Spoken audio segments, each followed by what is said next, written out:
Okay, 3, 2, 1. We're legit live now. We're legit live. Hey, we're up. Oh, wow. That was the funniest thing. For everybody who missed it because we didn't go live, that was so funny. Yeah, we already did our intro, and Tyler was so nice to let me just go through it. And then he was like, hey, Max, we're actually not live right now. So I'm just going to do it again, but I'm going to try and do it a little differently just because... Yeah. What's up, everybody? So we are calling all nerds. You've answered the call. The actual beacon is now lit. We are live and connected, and we are your friendly neighborhood hosts. We talk about everything within the entertainment zeitgeist, and we are so excited to talk about some amazing stuff with you guys tonight for episode 13. Gosh, I can't believe we're on episode 13 of Calling All Nerds. We kind of do this every other week when we can, when life permits. If this is your first time joining us, welcome. We are, as you can tell, not very professional, but we like it that way. It makes it more entertaining. It makes it more entertaining. It makes it more real. You know, we're just two guys having conversations. But if you enjoy listening to us and enjoy our show, we definitely ask that if you're following us on YouTube, to please subscribe, give us a like, give us a rating, leave any comments that you want on any of our shows. You can also listen to us on Spotify and iTunes by searching Calling All Nerds.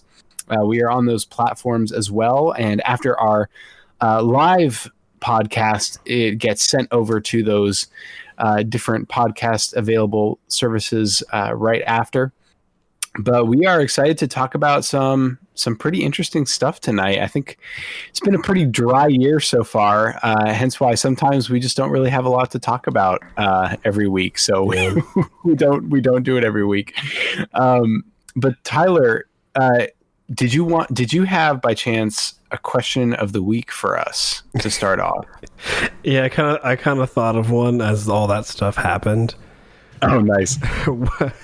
So, okay, usually we like block these out, but what was something embarrassing that you did as a kid that you still can remember? And it doesn't have to be like awful that like brings back bad memories, but something just like funny that you've done in the past. Oh man, something in the past. I used to, as a kid, I would put on plays, like musical shows for mom and dad. And Julie, my sister, would always be in the shows with me, but she would have no interest at all in keeping in character. And so I would be doing a show. My mom has video evidence of this because she would record on VHS all of our plays. And I would be acting out like the Black Cauldron from Disney. Oh my god! And Julie would be sitting in that, like, you know what I'm talking about out there, listeners. That green alien like blow up chair. She would just be sitting in it, just not even giving a crap. And finally, I would just turn to her and be like, Julie, you're ruining the show. Play the character. And she would just be like totally acting all goofy. And I'd be like, fine, I'll play every character myself. And then I just... So it's a solo show? Yeah, it just became a solo show. So, oh my gosh. Yeah, that was probably one of the funnier moments of my life growing up. That's great. So it definitely is no surprise that I was very into like musical theater and stuff like that in high school and college. So yeah, that's great. What about you, man? Oh man, an embarrassing thing that I have done. Where to even begin?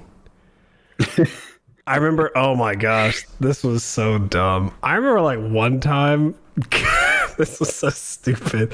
We were on the bus. This had to be maybe middle school. It was either middle school or elementary school, and like there were high schoolers that were driving behind the bus. Obviously they were high schoolers because they were definitely like kids, and like, you know, school just came out, and again, we're like middle school or elementary school. This was so dumb. And so me and this guy on our bus, we were trying to give them our phone number. And so we had pieces of paper and pencils, and we were writing down the numbers and like slapping them on the windows to see if they would get it. Erase it, do the next number, put it back on the window. Oh my gosh. It's so stupid. I don't even know why we did that. We had absolutely zero chance of anything, but That's amazing. the stuff that you do on the bus is always fun. Oh yeah, I remember the bus. Man, those bus drivers were the unsung heroes, man. They dealt with so much disrespect. So much. They got treated worse than subs. Oh yeah, for sure. Like the kids were terrible, man. We were terrible. Like I hated riding the bus growing up. I was so glad when I finally got my own car. I was like, this is ridiculous. I can't deal with this anymore. Yeah, I remember Julie talked to me about that too. She didn't like riding the bus at all. Oh yeah, like oh my gosh, the kids in our school, they were so disrespectful towards our bus drivers. Like it was awful. Interesting. See, I will say our bus drivers, they were cool, man. We had a couple that kind of sucked, but actually for the most part, our bus drivers were awesome. People enjoyed riding the bus because of our bus drivers. I guess we just got lucky though. Well, that's the thing. Like our bus driver, his name was Joe. Like he was great. Like we really liked him, Julie and I. But like kids on the bus is what I mean. Like they were just super. Yeah. They were just super disrespectful and just like, like. Yeah, it ain't Joe's fault. Yeah, yeah. It ain't the bus driver's fault, but it was just the kids stank. But you do what you can. For sure. Well, I guess we can dive into this first story that kind of affects us in a way, because we do use this service to do our podcast. So it'll be kind of interesting to see what's going to happen. And that is the idea or the fact that Microsoft is wanting to potentially buy Discord, and the price tag is huge. It's like $10 billion plus dollars. Gosh. I can't even think of like what $10 billion looks like. That's so much money. Yeah, it's a ridiculous amount of money. I feel like you would think that would be a huge number even for Microsoft. I guess not. I have no. If they have $10 billion that they can just pull out of their pocket, they're not gonna ever hurt for money. It's like definitely. And I guess what has me worried is like if you're putting in that much money, that means you need to make that. Well, you don't have to make. Well, you should be making more than that. But it's like there's no way they would just buy this app for $10 billion to not have some monetary thing to come out of it. Right, you need like some kind of viable return on investment of like what's their ROI ideas. So it's like, so for people listening in right now, Max and I are using Discord, like probably many of you who are listening to the podcast. We use Discord to do a little video chat, and then we record the audio through OBS, and that is how our podcast is done. We use Discord chatting with friends. You can use Discord to do actual video chatting. It's kind of like, I guess it's similar to how Microsoft Skype is in a way. And if you're familiar with applications like Slack or like Ring Central, stuff like that, it's the same thing. It's a chatting software, but it's free. And there is a money thing to it, but there's definitely like zero pressure to have to spend money to get, I think it's called like Discord Nitro, which gives you maybe like some higher quality like video sharing or something like that. It's not much, and it's definitely not forced. And so hearing that Microsoft wants to do this, it makes me wonder, like, not even just how's it going to affect my Discord life in general, but like, how's it going to affect Max and I doing this podcast? Like, would they say, oh, you're only limited to voice chats for like an hour? It's like, oh crap. Well, there goes that. Cause it's just like, it's weird. I don't know what they want to do. Like, do you think it would still be free? Do you think they're going to put a money value on it? What do you think? I really don't know. Part of me feels like Microsoft wouldn't do anything that drastic of a change with Discord, at least right away. Didn't Microsoft buy Mixer before this too? They did. Yeah, that doesn't exist. Right. And so it's kind of concerning to me in that regard, but I don't know what they did when they bought Mixer to like cause it to kind of fall unless it just never really I had get any kind of competition for Discord. Yeah, so when they bought Mixer, it was kind of like what they didn't do. So they got Mixer, they created Mixer. I don't think they bought it. I think it was like their own creation. And then to like help get people on it, they bought Twitch streamers. So Ninja, the guy who was like really big on Fortnite a few years ago, he's still a big streamer, but they bought him. They gave him like a contract to go on to Mixer, stream from Mixer only. And his contract was like millions and millions of dollars. And then they bought another guy named Shroud, who was another super high, very popular Twitch streamer. They bought him. And they did that with a couple other people. So they bought these people to bring them onto their platform, hoping that like, hey, oh, I know so-and-so, I'm going to hop over there too. Oh, I know him, I'm going to hop over too. And they were like trying to think of ways to get more views on their app. But outside of that, I don't think they did much. And that was kind of their issue. It became a like, oh, no one's really spending money on us. Because there's, similar to Twitch, you can buy things on like through Mixer. It's like, oh, if you say you want to cheer or whatever it's called in Mixer, it's like you want to give some money to your streamer guy, you might pay Mixer $10 worth of stuff, and then you get to send it to that streamer, and that streamer gets like $6 of it or something, and then Mixer would get the rest, right? And so there wasn't enough of that going on because there wasn't enough view time. And so it became a cost thing, and they just sold, like, I think they sold it to Facebook, which I don't really know how they did that, but yeah, they sold it to Facebook. So Microsoft just that thing down the hole. Yeah, golly, man. So is Facebook video kind of like a amalgamation of like Mixer with their own video setup? You know, that's a good question. I'm not sure, because I know there is a new thing called like Facebook Gaming. I think that's like a whole new.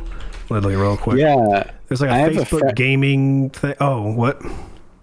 Oh no, you're good. I was just gonna say, yeah, I have a friend who actually streams Warzone on Facebook, and he has a pretty active following.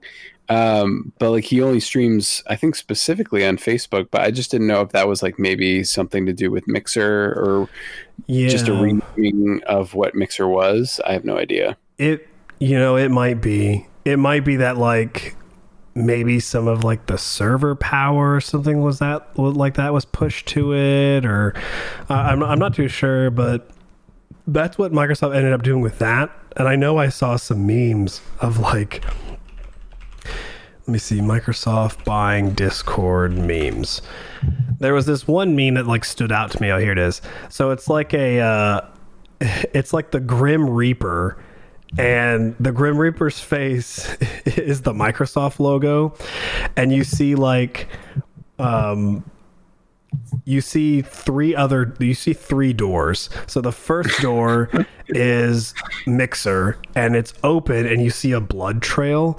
The second door is Skype, and that door too is open with a blood trail. And then the third door is the Grim Reaper knocking on a door that has the Discord logo on it, which obviously represents like every time Microsoft knocks on someone's door, it just leads to death. It's a great meme. But that's really how people are perceiving it, and it makes sense. I mean, Mixer, Skype, like even like what they've done with like Teams is really weird for some people, like TeamSpeak. Some people are really annoyed by what they did with Minecraft, because they did some really annoying things to Minecraft that was pretty obnoxious for people. Oh man! So it's just like it's just interesting. I didn't even think about that. Yeah. Microsoft doesn't have a good rep when it comes to buying applications. Oh, gosh. I think what has me nervous too is I don't like when apps get very Adware central, and I'm hoping Discord doesn't get like that, because I know, when you get like a phone game and it's like kind of fun and it might have like multiple levels to it, but after you play one level, you always have to view an ad. I'm hoping there's not like gunk like that just splattered around. Yeah, I mean, it makes sense if it does happen. It sucks. I mean, very much so. YouTube is very adware heavy now too. I mean, you can't really watch a video in YouTube without. Well, now there's double ads. The what? Now there's double ads on YouTube. Right, unless you pay for premium Yep. access of YouTube, then you can have it ad free. But Yep. it's just such a shame. I mean, like I get it. Like, you know, cable is kind of non-existent as the years go on, so you have to find some way of bringing in ad revenue. But it just sucks. It kind of reminds me of like an episode of Black Mirror where like characters are like in the near like, you know, sci-fi future are just constantly from all sides like visually bombarded with adware, and they have to like pay money to just have a moment of peace. And it's just like, oh Lord, like, yeah, this is so awful that we businesses are just like, we need to have as many ads as possible everywhere we go. Yeah, it is. It's not fun because it does kind of kills the mood sometimes. Especially if you're like getting it and you're like in the zone doing something. It's like Spotify. Oh gosh, if I didn't have Spotify Premium, I don't even know if I'd listen to Spotify. You know, you're just like, you're pumped, you're in the zone, and then all of a sudden it's just like, oh, here's an ad, blah, blah, blah, blah, blah, blah. And you're like, oh, shut up, leave me alone. Right. Very much like Pandora used to be. I remember like whenever I would listen to Pandora growing up, you would get like 3-4 songs, and then you have to listen to like 2 ads, and then you get back to your songs. And it's just like, oh yeah, it's the worst. Such a weird thing. But I guess you are right. I can't see them doing something drastic like that, at least right away.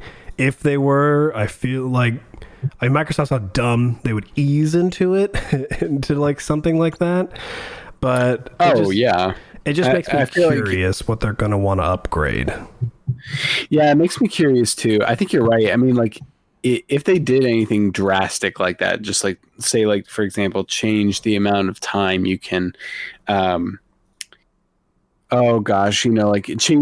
the amount of time that you can stream or like talk to like an hour, unless you pay for like a premium access of Discord or something like that. I feel like if they did something like that right away, they would completely lose the entire like base of people that use Discord, like almost overnight, because like there are plenty of other platforms that don't, you know, cost anything to use for stuff like that.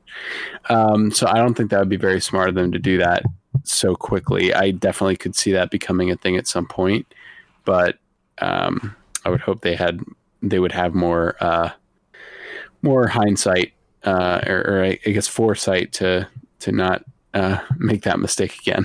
No, for sure. And it's like, there could be some good stuff though too, you know, of Microsoft resources, more people, maybe they can get like better video quality and better voice quality software, you know, integrated into Discord. It is pretty cool seeing that this open source software that just a few people created is getting recognition from someone like Microsoft. Like, that's got to be exciting for these, for whoever created Discord, you know, like, that's cool. And maybe some good can definitely be put into it. I mean, Microsoft has a lot of brains and a lot of power. That money can definitely go pretty far. So I could see there being some cool upgrades, but it'll be growing pains, and who knows? Oh, for sure. Maybe they won't sell. I don't know. I mean, I feel like turning down $10 billion is tough, but we'll see. Yeah, for sure. I mean, at the end of the day, it's all about business. It's all about money. Yep. So it's like they're going to do what they think is going to be profitable for them. And unfortunately, that's not always best for the consumer, but we'll see. Yeah. We will definitely see how it goes, and we'll keep people updated for sure. It's definitely a topic that I think is kind of relevant to the podcast and to like daily lives. So we'll be talking about it again one day. But what do we got next? What fun tales do we have? So the next big thing is we actually found out this week that E3 is coming back, and it's going to be virtual. Yeah. So it's going to be a reimagined all virtual event. which is super exciting because I missed E3 last year. I mean, It was I think that it's smart what they're doing in terms of reimagining it as all virtual, you know, because I feel like, especially I would say in the case of E3, the big like stadium event where people have to like buy tickets to get in, and it's like multiple days of different things, like people standing in the theaters. It's a lot of fun and it's a lot of pomp and circumstance, but I feel like it's a dying commodity. You know what I mean? Like, yeah, I don't see it lasting that much longer. So I think this move to being all virtual is a very smart move in order to stay relevant and stay alive for the E3 conference. Yeah, so you don't think E3 will last that long? Oh no, I'm saying like I wasn't sure if they were going to last at all after they had to cancel E3 last year because of COVID.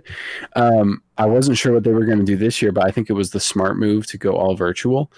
What I was saying was I don't know. Before last year, E3 was becoming more and more sparse in that, you know, PlayStation pulled out. A few other big parties actually pulled out as well. Microsoft actually did not attend the 2019 E3 press conference. They did their own conference. And so it became that they really didn't have that many big conference things to show in their event, and a lot of people were like kind of questioning the relevance of E3. They were like, well, if every studio is just going to do their own show now, why are we even having E3 anymore, kind of thing. Yeah. I'm following you. Yeah, but I think that this is good because I like E3. I've always thought of E3 as kind of the big gaming event outside of, you know, Gamescom or something like that, to really kind of showcase what the year has in store for gaming and for new games. And so I feel like last year we were sorely lacking in that. Like, great games came out, but like we just kind of heard about them just randomly here and there, and then they were released. So it's kind of exciting that we're finally going to get a big event that's going to be, it looks like everyone's coming back to the table except for Sony, except for PlayStation. And EA too. Oh, EA's not coming back either? No, yeah. Oh, yeah, I'm reading we have a Polygon article linked in the comments section. And so this one's by Michael McWhirter. And it says, I think this is a quote from the CEO of ESA. Okay. And, oh wait, no, that's not I don't need about the quote part. Where did I just read it? Oh, so this is just what, it just says that, the people who are be featured in it are Nintendo, Xbox, Capcom, Konami, Ubisoft, Take-Two, Warner Bros. Games, and Koch Media. Okay. I'm not sure about the last one, who Koch is. Yeah, but not sure either. But then it says, you know, like last year, it was obviously like canceled because of like the pandemic. It really made sense because that was like fresh pandemic, because it's always that like May time frame and no one really knew what all was going on. Yeah. And then it still says that there are some events that were new that are still coming back, like Geoff Kingsley did the Summer Games Fest. That's like still coming back. And then they say, this person goes on to saying that companies like Sony and Electronic Arts, which haven't officially exhibited at E3 in years and were not announced of this part's expo, will more than likely hold their own untethered plans. So yeah, EA and Sony, which I always thought EA did do E3 because they had that whole like EA state of play thing. Yeah, I'm kind of shocked at that because EA usually love to be there at the E3 press conference. It was kind of a good show for them. So yeah, I'm wondering if maybe they always considered that not E3 then. Maybe it was just like an addition to it. Yeah, possibly. I don't know. It's kind of still shocking that EA is not joining the table. Yeah, that's very odd. Yeah, unless they have something pretty big that they want to kind of, you know, do their own press on, which, you know, is their prerogative to do so. But out of all of those studios, I did not think EA would be one to do that. Yeah, I mean, they always show, for the most part, the same stuff. It's usually like something about a new Madden that comes out and like some more sports things. They usually talk about a Star Wars thing, but I guess we just talked about it on our couple podcasts ago. That's not a thing anymore. Now a new company's taking on Star Wars. Yep. So it is kind of like, what is EA doing nowadays? I know they joined with Microsoft, didn't they? Because now that whole EA Access thing is part of the Game Pass and everything. Right. So that's true. Like, that's interesting to think about. Of what, I don't know. Yeah, geez. What we'll need to do like we'll have to give like our guesses for what we think is going to be announced at E3 this year, because yeah, that'd be cool. The dreamer in me is just, I want some update on Beyond Good and Evil 2 from Ubisoft. Definitely. I want to hear something. I want Bethesda to just finally do something good too. I would love to see if they would go and do something, even if it's just like showing up during Microsoft's piece, because they do that a lot too. Because I see that they're not technically on this list of people on there, but since they're so close to Xbox now, I could see them almost joining in, which might be good for them, because when they have their own segment, it really hasn't been that good the past few years. So it might be nice to kind of just like slide Bethesda in during the Xbox thing just for a couple games. Well, and I could be wrong, but I imagine they'll have to, because now that Bethesda is a subsidiary of Microsoft, they're technically not their own company anymore, like Capcom or Konami. Like they are a Microsoft first party studio. That's true. So when you hear Microsoft conference, I think now it's weird to think about it, but like now, like that includes Bethesda games inside of that. So I think you're right. I think we're definitely going to see Bethesda games. I think it's just going to be at that Microsoft conference, and I bet you anything, unless they're announcing, a bunch of new IPs, which they probably should. I hope. That Bethesda is going to have a huge piece in that, because if we're lucky, we'll finally get to see what's going on with Starfield. Yes. Maybe we'll see. I don't think we'll see anything more on like Elder Scrolls 6, but a teaser, maybe. Yeah, maybe a teaser. I think Starfield is coming out first, but I'm sure we'll see maybe something for like Wolfenstein and Starfield, and then maybe something else from them. I don't know, but either way, it's exciting. I really love their game, so I think it'll be really cool for sure. And Warner Brothers games, I don't think they've usually been in it, have they? Not in like their own studio kind of style before. I think Warner Brothers Studios has always kind of been on the lower end. Okay. Of like third party studios. Like they have been getting some bigger IPs lately though. Like, I think they work. I can't say for sure if they work directly with Rocksteady, but like they're more known for like the Batman games, I think. Okay. But like the Harry Potter or the Hogwarts game that's coming out, I'm sure is going to be a big thing that they're going to be wanting to show off in June, maybe. And it really makes me wonder, because kind of like what we were talking about before we started the show, is it's been such a dry year so far. Like it's kind of crazy that we're already in Q2 and no huge game of any consequence has really been released on the new generation systems yet this year. Like there have been games released, but nothing like huge that everyone's buzzing about. You know what I mean? Gotcha. And I'm wondering if it is kind of everyone's waiting till this June event, including PlayStation, because I'm sure they're going to do their show either on the same week or right alongside E3, of like, hey, here's everything that our studios are working on and are coming out this year and next year. Like, give us the roadmap for the next 2 years for gamers. Okay.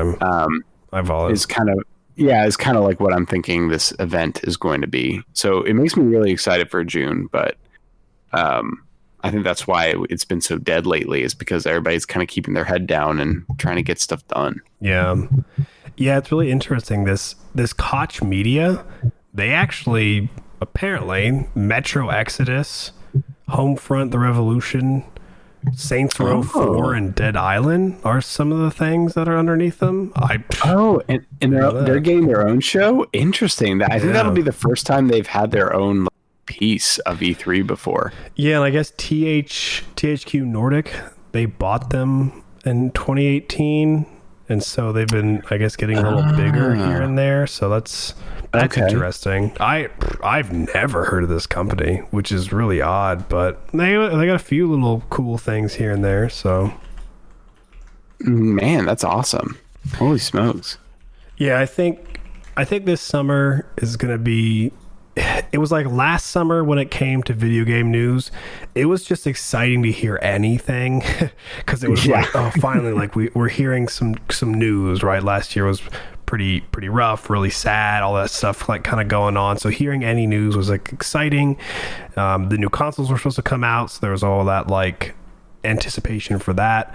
And I think this year is going to be really nice. I think this is going to be a pretty good summer of like fun gaming video shows and all that kind of stuff. It'll be cool. Yeah, I agree. I think it's going to be a really fun year, fun summer of news, like you said. I think the beginning of the year is usually always the dry season. Yeah. And it was kind of. I think you're right. I mean, even with the pandemic last year, we still got amazing games released last year. I mean, we had like Final Fantasy VII Remake, Ghost of Tsushima, like crazy games that just came out of nowhere and made last year amazing to be able to play video games at that time. Animal Crossing, like Doom Eternal, So it was still a good year last year. I think we're still going to have a good year this year.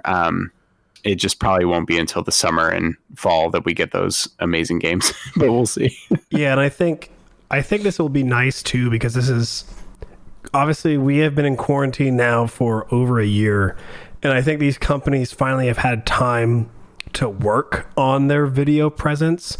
Because, man, you remember how many like awkward live sessions there were last year of just like, it wasn't like there's always cringe at these conferences, but there was just some added cringe because no one knew what they're doing. And so it'll be kind of nice to see, like these people have had some more time, like marketing people have probably had more time to play around with stuff, and it'll be cool to see what these virtual conferences will look like this year as opposed to last year. Like you look at someone who's done these a lot, like let's take Apple usually does a lot of virtual like releases of things, and their stuff is, holy cow, that's goals. If you ever want to do a video conference that's all virtual, look at what Apple does for their stuff. It is so high quality. And so I think it'll be really nice to see this and see like, ooh, that looked really cool, that was really good. And I almost think you can engage a little bit better because you can do more visuals and more fun like CGI almost kind of stuff, and I think it's got me excited to see what Sony might do. I'm hoping they do something like really cool, and I don't know, it'll be fun. I think it'll be a really fun summer, which I'm glad is almost here. I know, it's crazy. Time has like no relevance anymore. I can't at this point, which is just insane. But yeah, I mean, speaking of Sony, this is actually the next, really like the last big news item I know we wanted to touch on. But this was actually something that I believe was released today. Early this morning. Yeah. On the Sony side of things, kind of some unrest we're possibly seeing within PlayStation Studios. And it's, I don't know. I'll kind of speak my mind around what I thought about this article. It does make me a little concerned, not like super upset or like worried or anything, but it is kind of concerning because it kind of falls in line with what I'm seeing across the board from Sony.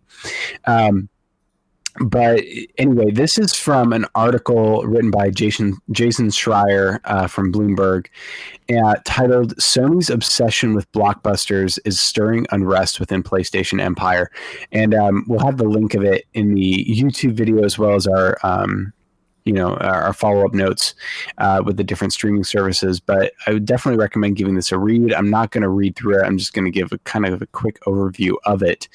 But basically what this story is all about is that apparently Sony had a small team within PlayStation Studios that wanted to kind of prove themselves by remaking the original Last of Us, which is kind of crazy in my mind. I'm not sure who greenlit that idea, because that game is very much still playable and very much a well-made game that came out less than a decade ago. I don't understand why they would want to remake it right now. I assume it's because HBO now has the rights to The Last of Us and has begun filming the show version of the game, and they probably are wanting to capitalize off of that by remaking it, possibly in the same kind of style as Part 2 of The Last of Us, make it more open, but then have it come out alongside the show, possibly, so that you get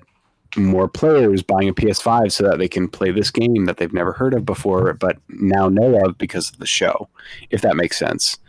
Kind of going off of CD Projekt Red's really big success of like Witcher 3 after the Witcher show started on Netflix. Like they had I think it was 50 million players came back to that game. And so that was a huge win for CD Projekt Red. So I almost feel like Sony wants to capitalize off that.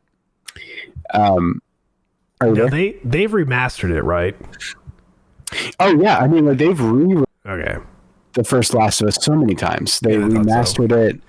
They remastered it on the PS4. They remastered it on the PS5. Like they've re-released The Last of Us at least 2 or 3 times in the last 8 years. So, which is so weird. Like you can already play it in a good quality, and I feel like up until this point, really, whenever we've heard the word remake, it's usually been a game that's at least a few console generations behind, and at then least just 15 years old, totally reimagined. Like Demon Souls, that's a whole night and day shift. Take like anything Blue Point's doing. So like Spyro, that had a whole new look to it and stuff. This is It's really odd because like Last of Us already looks dope.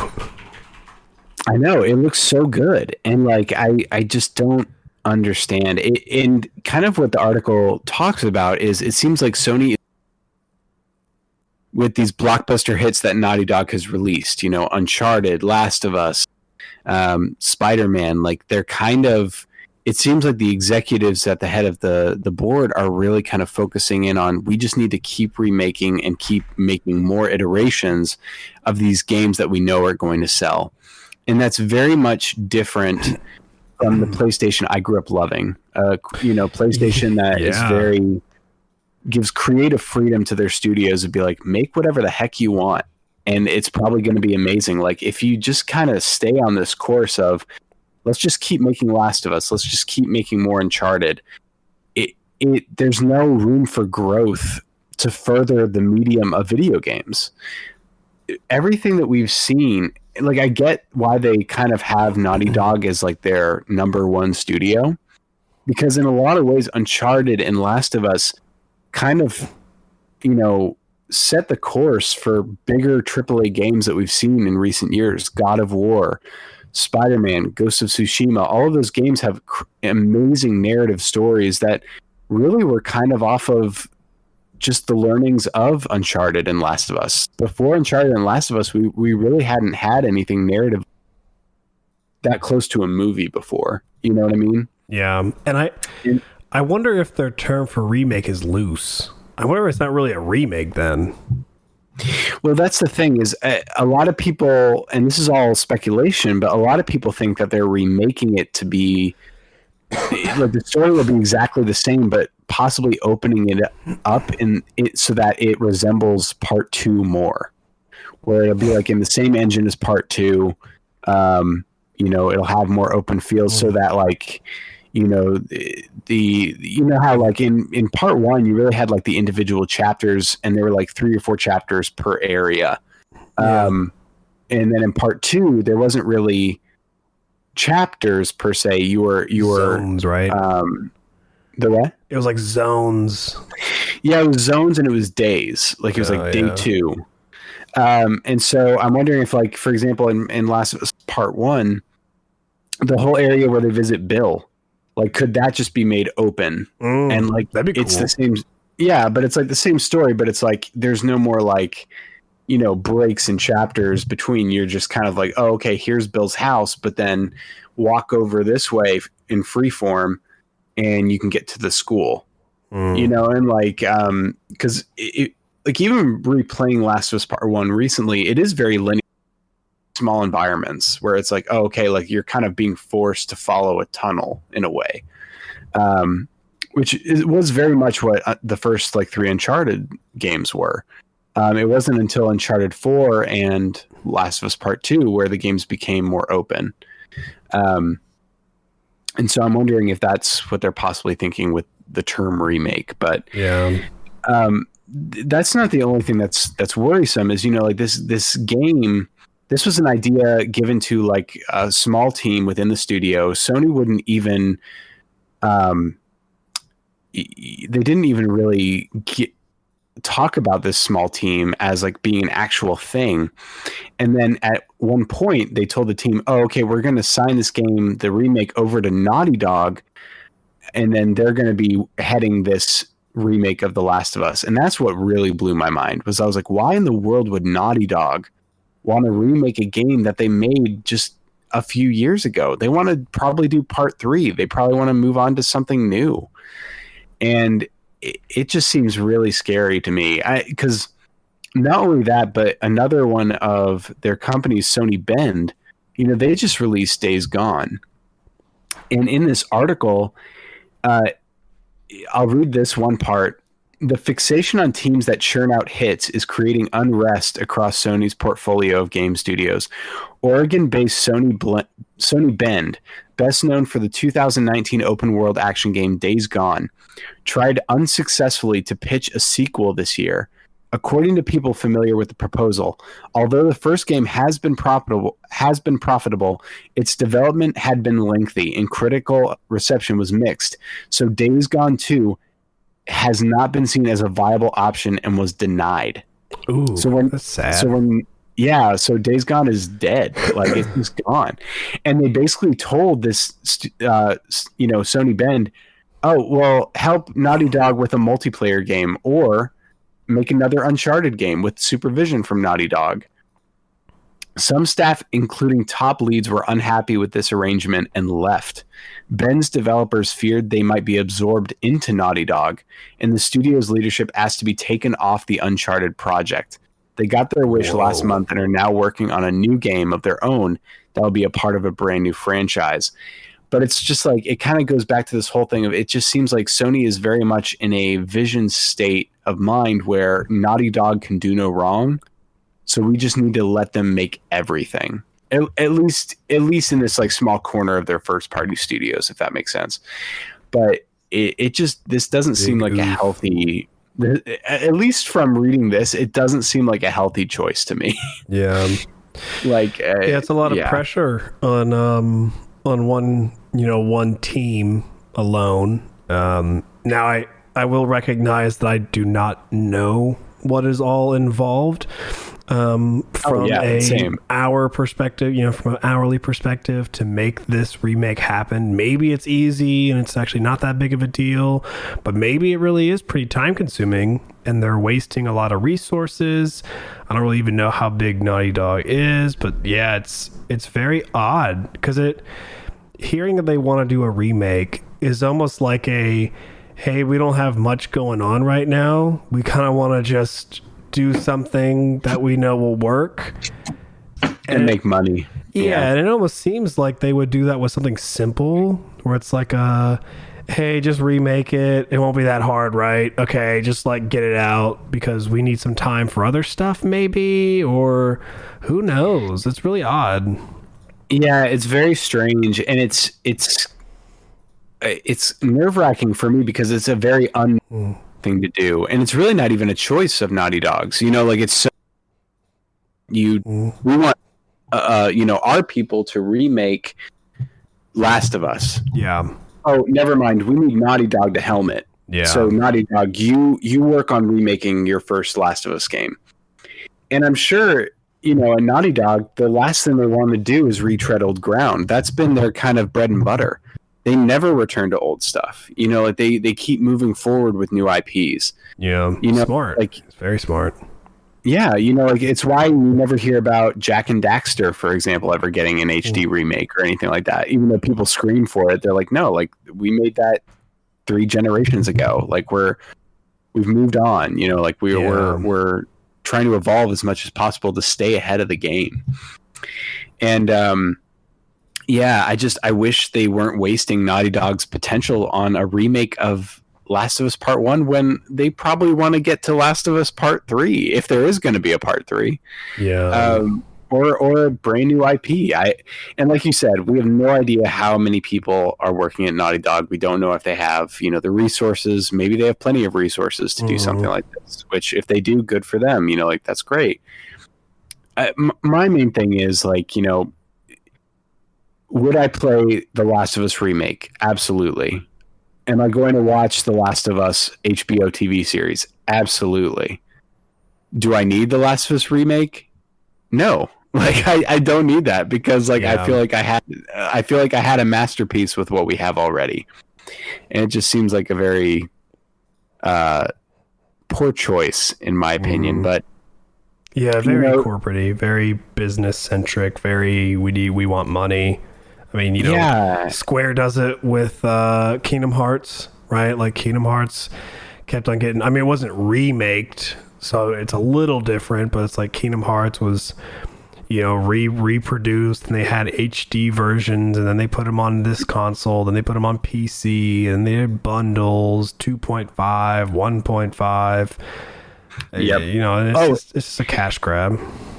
Oh, absolutely. And Square Enix is absolutely business oriented over everything else. I mean, Final Fantasy VII Remake is testament to that. Yeah. We need to just remake the best Final Fantasy game of all time. Not only remake it, but remake it over the course of 20 plus years in installments and sell them each for $70. Yep. And it's like, but I'm a sucker and I love it. And at least with Part 1, it was amazing quality. Like that game was like 10 out of 10 for me. Like I was like, hey, if you can keep this up with each installment, like I'll take my money. I'm fine with that. But like, you know, again, that was remake. You know, I mean, exactly. It was basically a brand new game. Yeah, because the combat is completely different. That had more justification than Last of Us. It's almost like you mentioned how Last of Us could be a little more of that open worldiness, you know. But I kind of just feel like that's what makes it The Last of Us 1, and I feel you almost lose that glory moment of going from Last of Us 1 to Last of Us 2. Like when you play the first one, you go through it and you love it because the story's so good, but then you go to the second one and you're like, wow, it's still so good, and they added to it because like now the gameplay is kind of like this. You almost lose that by doing a remake, if obviously, again, speculation, if they go that route of making it more similar to the second one. That just doesn't seem smart to me, because it's like, darn, like I liked Last of Us 1 because it was quote unquote not on the same level of Last of Us 2 because of its engine and because of the gameplay mechanics and whatnot. It's like, darn, like that would just be kind of lame. Even from like a visual perspective, you see one and then you saw like the visuals and the way that the acting changed when you hit number 2, and you still want that defined line of knowing, hey, this was the first game, this is the gap between them, look how awesome it became in that gap of time. It just seems so strange to retread old ground when it's like, if you want to stay at the top, you know, if you don't want to rest on your laurels, which right now it looks like you're doing as PlayStation, you need to keep shooting out new things that just grab people's attention if you want to stay ahead of Microsoft, because they're doing power plays, man. And honestly, I am very excited to see what Microsoft has to bring at E3, because it could change the game if they come out and say, here's everything that our studios have been working on, and this is all on Xbox Series X. Yeah. It's like, Yeah, holy crap. Like, this concept too is, you know what this makes me think of? So this makes me think of like why Will Ferrell never does sequels. He did one sequel, and I think it was Anchorman 2. I think he did do that, and I think he did that Daddy's Home as like this. Out of all the movies he's done, all the comedies, he's only done 2, and he did it for the reason of he doesn't want to like retread that old water. Like when he did a movie, he wanted those jokes to be part of that movie, and he never ever wanted to do a sequel, because in the film industry, a lot of people know, like when you start doing sequels and stuff, it kind of hurts. Sometimes you're repeating joke, especially for comedy. And so when I hear about this, it really makes me think about that. Like Naughty Dog in a way is similar to Will Ferrell, where they're like, no, we just want to keep going. Don't make us go back. Don't make us like repeat stuff. It's not going to be beautiful. It's not going to give you that 10 out of 10. Right, because it was like lightning in a bottle. Like I guarantee you, if the Last of Us remake comes out, people are going to play it, and it's not going to have that same hit that it had when it originally came out, and it's gonna. I'm not going to say fail. It's probably going to succeed very well, but like critically, it's probably going to get a lot of that hate of like, why did you remake a masterpiece already? You know, like this was already a perfect game. Why did you feel like you had to do this? And I feel like until people really like kind of show that, Sony's just going to say, well, we're going to milk this cow till it's dry. Kind of thing. Definitely. And it's just such a shame, because it looks like on all ends of Sony, that's where the wind is blowing. You know, I don't know if you saw this, but they just released an announcement that Sony is partnering with Netflix for all of their future movie releases. Sony is? So, yeah, Sony. So like any like new Spider-Man movie after it comes out of theaters is going right to Netflix. Dang. And the Uncharted movies are Sony related. They're going to go right to Netflix. Whoa. So it's like, you know, kind of like how every studio is now kind of doing streaming service. Sony's kind of partnering with Netflix in that way, which makes sense because Netflix was going to lose a lot of stuff. So they gotta partner with someone if they want to keep people around outside of their original content. But it just, even to the change of PlayStation changing their name to PlayStation Studios, like it's all becoming very business and blockbustery, and not what made PlayStation 4 era great. And I don't want to see them make the same mistake they made in PS3 era. And I feel like they're just repeating history. And I don't get it. I don't get why they don't understand that it is about the games. It is about new games. It's about people seeing something they've never seen before, and that's what grabs them. And I mean, they still need to focus on getting the PS5s into people's hands.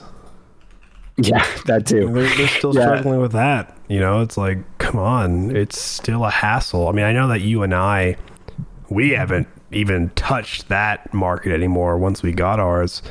But these new, you know, E3 and all this kind of stuff, Sony's already a big fan of, you know, like exclusive on a console. You know, so it's like there's bound to be something that's PS5 only, and they gotta prioritize some things here. You know, prioritize getting these consoles to people. Prioritize giving us games that are gonna, you know, continue to make us wants to sell your console. And then they've done it in the past. They always do it. And it's like, what are you doing now? What are your priorities?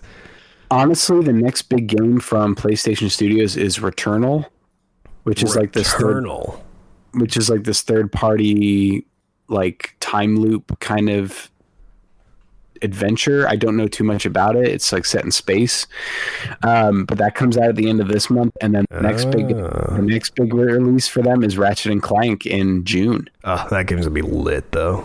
Oh, I mean, it's gonna be phenomenal. I have no doubt in my mind, but it's like, after June, what's coming out next? I think after that's going to be Kena, which is another one I'm super excited for. But like, those are really the only 3 games that are coming out this year. They claim God of War Ragnarok is going to come out this year, but unless we get some like trailer from PlayStation in the summer showing that game, like actual. Sony's not one to like show something and be like it's coming out this year. They're usually pretty ahead when they start releasing trailers and stuff. Yeah, I would be completely thrown if they release Horizon Zero Dawn, Forbidden West, and God of War Ragnarok in the same year. Like that would be insane. For sure. Insane. But we'll see. Yeah, I'm looking at this Returnal images on Google. It kind of reminds me of Control mixed with what's that? Alien. Wow, I was like, what's that Alien movie? Alien. It makes me think of Sigourney Weaver. Yeah, it makes me think of Alien crossed with Control. It's kind of weird looking. Honestly, if it's like Control, I'd probably enjoy it because I love Control. Yeah, And if this is some Control Bizarro kind of crap, I'm down, man. I'll play it. Yeah, for sure. Well, that's cool. We'll see what all Sony's up to.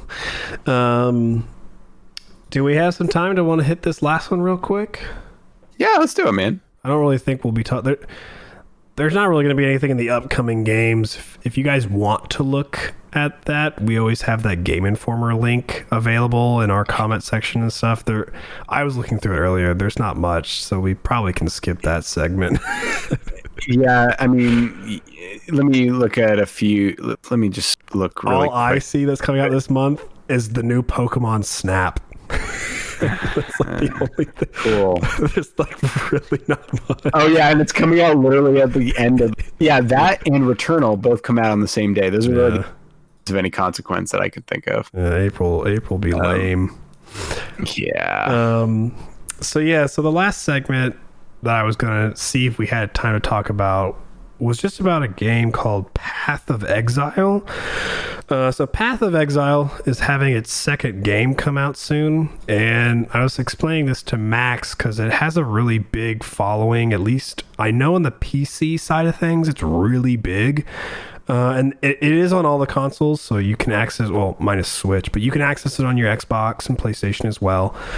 So Path of Exile is a Diablo game, because I think Diablo, that style, is like its own thing now. I forgot what it's called, like the genre. So it's not like set in the same universe. No. Yeah, no. It's just that Diablo style where it's like you control one character and there's like a mass enemies like go at you and you attack them with like AoE and like attack speed stuff. Gotcha. And it's completely free to play.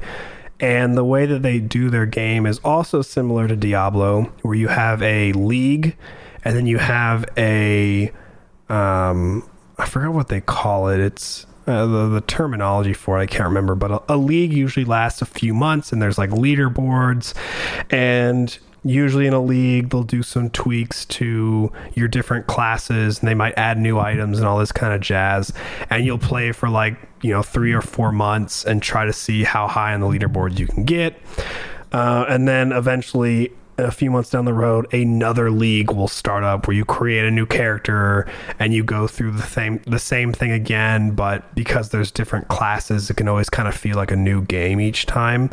If you want to play your character that you played in a previous league, you can, but it's like on a different server or something than the league kind of gameplay is. So it's a super huge game where people, you pick your character. There's actually like a campaign mission and a storyline, which is really good. There's a bunch of classes. There's like skills. There's upgrades. There's weapons. You can do these things to like grind out gear and all that kind of stuff. It's really cool. Nice. And so the big thing that they were talking about was in this new game, there is so Path of Exile 2 characters are new sets of exiles who fall in the same class archetypes as those in the original games. As such, they can pick from a set of 19 new ascendancy classes that different from the old ones that are still available in the Path of One Exile campaign. So 19 whole new classes, which is crazy. So a class could be something like your archer class, I think I saw that they do like a crossbow class. There's like mages and all this kind of stuff. So I added a bunch of those. One thing that you usually do in these games is you usually get gems to like upgrade your character, and these gems are like a way for you to, let's say you have a bow spell and your bow attack is just a single arrow. Well, you can get gems that like attach to your equipment that make you shoot 3 arrows at once. And then if you chain these gems, it lets those 3 arrows be electrical arrows, and then the attack speed increases. And so that's like the gem system. And I guess they've done some new reworks to it, which is cool. Of course, they've added like new armors and new weapons. There's new animations in the thing now. Like I saw a video of, they've added a whole new like run, walk animations, attack animations. You can tell that this company has just put a ton of work into this game, which is so cool to me because, like I was saying in the beginning, it is free to play. There is microtransactions, but the microtransactions they're kind of like 2 sets. They have microtransactions geared towards cosmetics to make your character look, like fun, have like a skin and all that kind of stuff. You might have some, like some glowiness to you or trails when you walk around, that kind of thing. And then there's also microtransactions that are kind of geared towards a more hardcore audience. And what I mean by that is usually like if you want to play this game and be like really organized, and if you play it really hardcore, you have like a bank, and this is like, or a chest where you store all your items. Well, you can buy like new tabs that are almost like filtered for you to be able to be more precise with your gameplay and be a little bit more like faster in your gameplay. It's like improvements to the quality of life. You do not need them though to like play. It's really just a microtransaction for those who are really dedicated to the game, and they like it because it makes their gameplay a little bit better for them, but it's not like breaking the game. It's not like they're buying XP tokens or they're buying items or anything like that. Again, it's just more of like if you love this game and are hardcore into it, you can have these options, but you don't need them by no means. Gotcha. So their model's really cool. And there's a whole YouTube video that I think IGN has posted. It's like 20 minutes long of gameplay. The graphics have been enhanced. The sound have been enhanced. Everything has been enhanced, and so it's pretty cool. It's pretty big, definitely for like the Twitch scene, because I know it's a huge game that I see get played on Twitch a lot. People love these kind of like league session style games where you have high scores and you can see how high up on the high scores you get during the end of a league and whatnot. So I kind of just wanted to like mention that a second one is coming. If it seems interesting, I really highly suggest you maybe going on your Xbox or your PlayStation or loading up Steam and getting Path of Exile 1 going, if you like Diablo games. And if you don't, maybe just try it, see how it goes. But apparently, last thing I'll just say about it is, it looks like on their main website, all the way at the bottom, it says, "We don't have a release date for Path of Exile 2 yet, but we're unlikely to start a beta until 2022 at the earliest." In the meantime, though, we are continuing to release Path of Exile expansions on our regular 3-month cycle. So every 3 months, they do a whole new expansion, like a whole new league, and the Path of Exile 1. So that's still going to happen, which is cool, seeing that they can still do that plus work on number 2. I'm assuming that's why it's kind of far out, because their resources are like, some resources are to still do the expansions, some of the resources are to work on the new game. But the fact their open beta isn't until 2022, I'm pretty impressed, because the 20-minute gameplay they showed on IGN is pretty legit. So I think it's pretty solid. Oh yeah, it's surprising how I didn't even know it wasn't. They said 2022 because it's looking good. Man, that's incredible. Yeah, you should skim through it. You would be surprised that that's what they say. It almost looks like it's done, but Okay. Yeah, I'll have to check it out. But yeah, so that's Path of Exile 2. Nice. So yeah, usually we hit those upcoming games, but Max and I, we kind of just talked about the 2 that were coming, so there is not too much in that realm. Yeah. And my list of games that I'm playing is still the same as the previous podcast, where I'm still playing Yakuza and RuneScape. I kind of got derailed in Yakuza because I was just trying to get a bunch of money. And so I kind of like derailed into side quests of like leveling up and getting a bunch of dough and upgrading my characters and whatnot. So I haven't really made much progress. It's weird. I haven't made storyline progress since the last time we chatted, but I've made progress since the last time we chatted. No, I totally get you, man. Like the game very much. I mean, like just if you went in the game and just played through the story, you could probably beat it in like 20 hours. Yeah, probably. Those chapters aren't super long. Yeah, they're not super long, but like if you want to do everything, if you want to play like all the mini, complete out the part-time hero stuff, it takes a long time. Yeah. Like and to Tyler's point, I know that he's doing the management mini game, I believe, to make the money. Is that right? Yeah, it's so funny. How much money do you have now?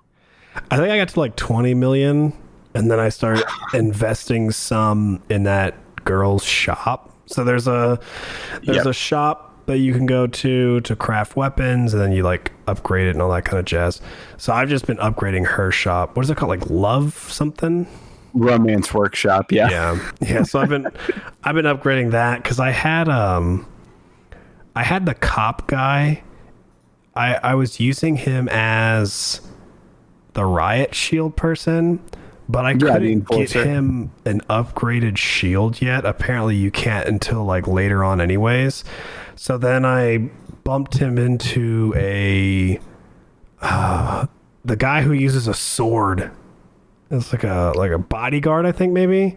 Yep, bodyguard. Yeah. So I got him that, and then I just crafted him this like really cool flaming katana thing. Nice. And then the girl, I crafted her that ice pop weapon. Dude, yep. Ice is epic in this game. There's a lot of people who are weak to ice, and she's like an MVP. She like can two swipe people sometimes. It's awesome. Yeah, ice is probably the rarest of elements that you can get. Like for anyone that hasn't played Yakuza Like a Dragon, there's 3 elemental attacks you can have in this game: fire, ice, and electricity. And ice is probably the rarest skills that you can find out of all the different types of users.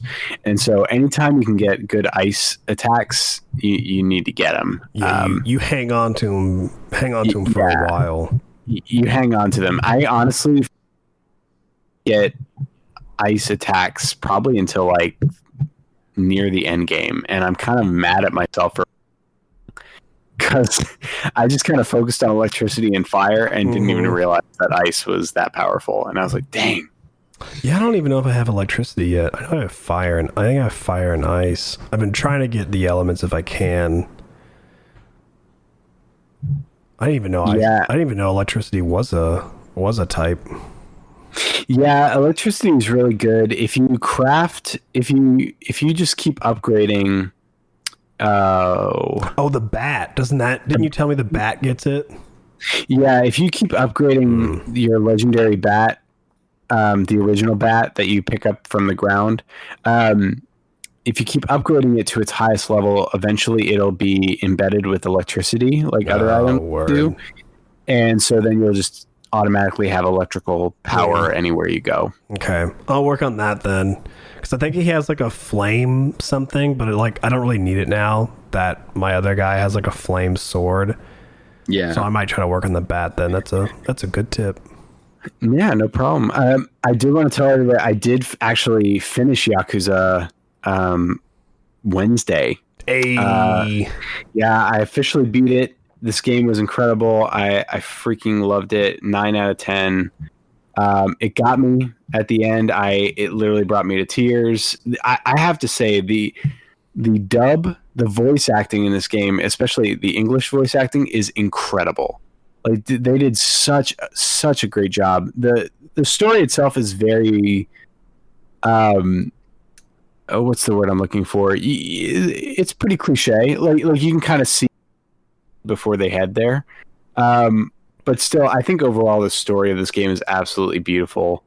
I think it's a really powerful story, what the kind of they're trying to tell. I already told you, Tyler, but I think the only time I didn't enjoy the game was I had to grind like 4 hours to level all of my characters to 99 and job rank 99. Yeah. To even attempt the final like post game dungeon, which is like the last trophy. And that was probably the hardest part of the whole thing. And it almost broke me. Like I was just like, man, I don't even know if this is worth it. But you stuck through.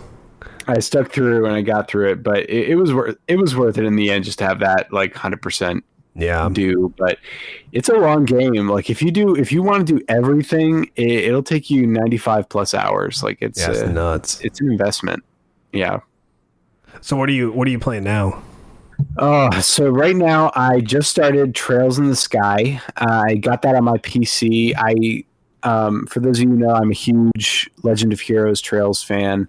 I've really only played the Cold Steel games. I watched summary videos, like in-depth, like hour-long summary videos of the Sky games and the Zero games, but I've never actually been able to play them myself. So I got them on PC. And I'm I would say a little like over 2 hours into the first game of Sky, and I absolutely adore it. The world building is all there. I love Estelle as a main character. She's so funny, and Joshua's great too. The music's beautiful. It just kind of has that fun, old school, like Digimon 3 world kind of game style. JRPG that I really love, and so I've been enjoying that.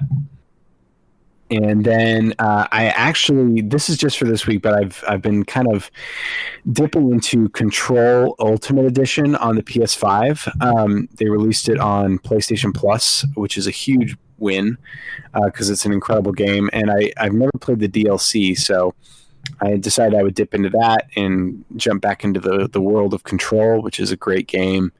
But actually tomorrow, coming in the mail, I'm getting Bravely Default 2. Oh, you did get it. Nice. Yeah, for the Switch. So I finally got that, and I'll probably be finally being able to play my Switch for the first time in a while. And just play a fun little JRPG on there. Yeah, you'll have to let me know how that is. I bought new skates this month, so that kind of tapped my video game allocations, but next month you'll have to let me know so I can maybe get it then.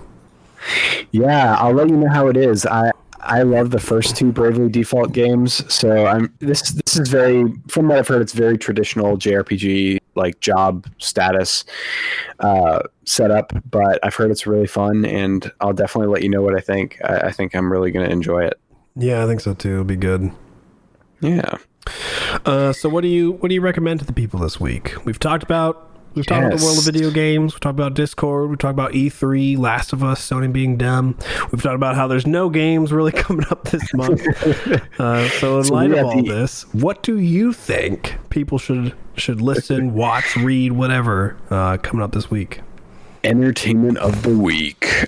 So this week, I try and do a different style of entertainment every week. I have like a cycle of like 4 or 5 different stuff that I want to do. So this week is movies. And the movie I want to recommend is Hunt for the Wilderpeople. And you can watch this currently on Netflix. And this is a movie directed by Taika Waititi. Best known for probably this movie alongside What We Do in the Shadows and Jojo Rabbit, as well as he directed Thor Ragnarok and the upcoming Thor movie Love and Thunder. Oh. And he is a native-born New Zealander, and I love his comedy bits. He, in some ways, reminds me a lot of I'm gonna butcher his name, so I'm not even gonna mention it. But the guy that makes like the movies, I don't know if you've heard of them, but like Moonrise Kingdom, the Grand Budapest Hotel, very stylistic types of movies. Excuse me. You're good. I just allergies. Same.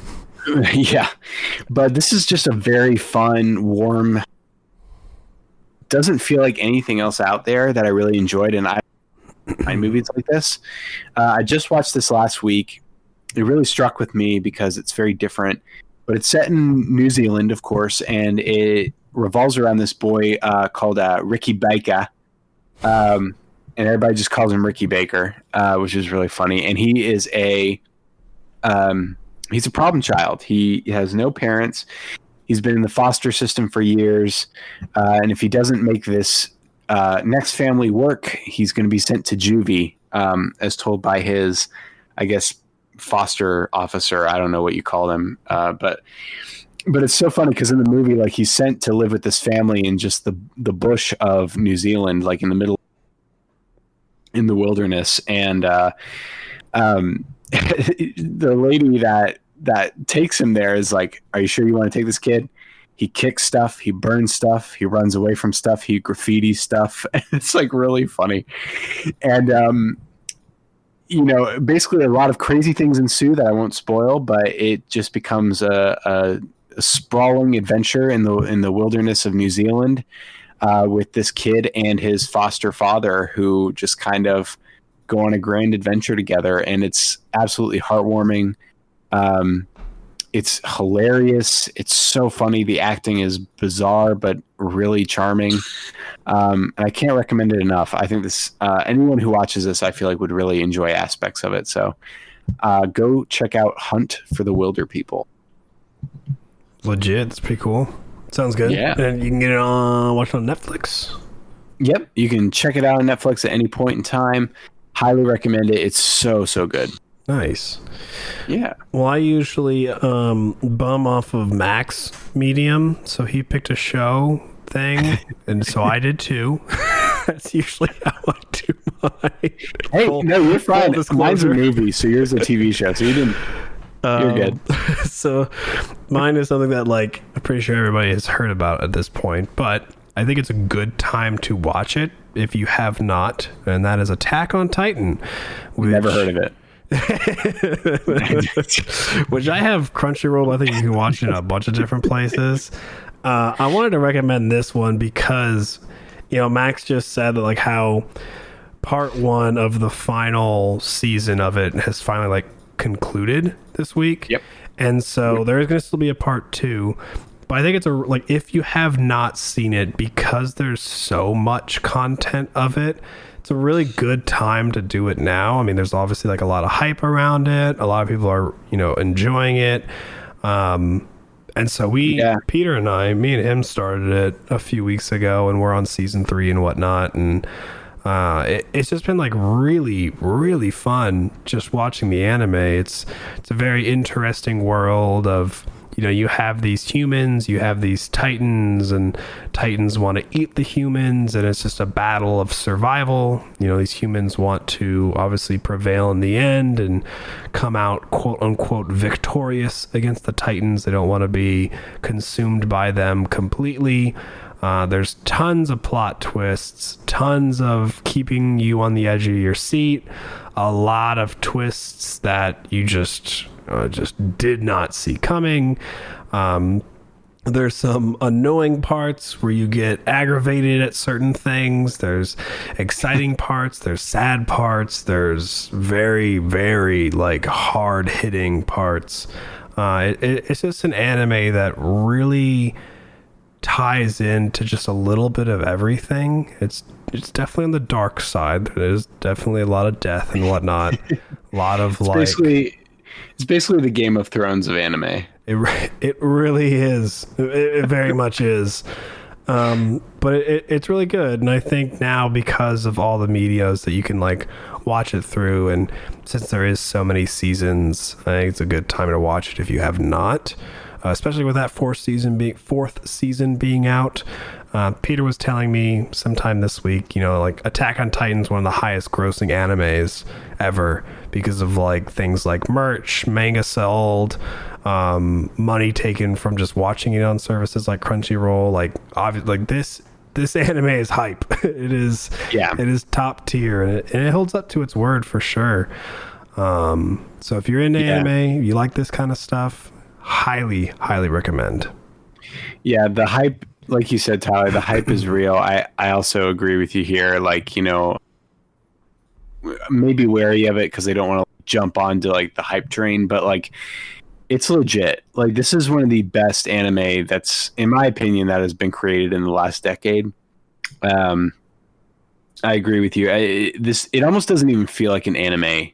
It feels like its own thing that like doesn't there's no other anime like this out right now in terms of the stakes, in terms of the world that it brings. And it's just one of those shows that you can tell the director, the writer had the ending in mind from the very beginning. And so it just, each season, the story just gets bigger. The horizons get broadened. The secrets that, and the questions that you have get answered, but then more questions arise and the world gets bigger, and you're like, you slowly realize, there's a master plan here. There's something happening.